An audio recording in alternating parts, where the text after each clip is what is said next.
ભૂલો રે પડ્યો રે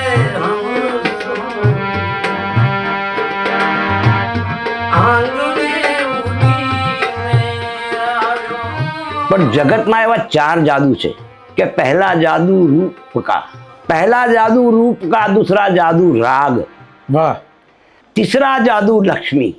क्या बात है। આ પણ એક જાદू જ છે। तीसरा जादू लक्ष्मी और चौथा जादू भाग्य, भाग्य, किस्मत, क्या बात। કિસ્મત। તો મારી કિસ્મતમાં સાબરકાંઠા છોડીને જવાનું નથી લખ્યું, પણ મેં નામ આખા ભારતમાં કરેલું છે। अरे वाह। ગઝલ, કવ્વાલી, ભજન, કીર્તન। મેં 40 વર્ષ તો આપણા હિંમતનગર ઝરણેશ્વર મહાદેવમાં ને પથ્થર ઉપર બેસીને ભજન કરેલા છે। अरे वाह।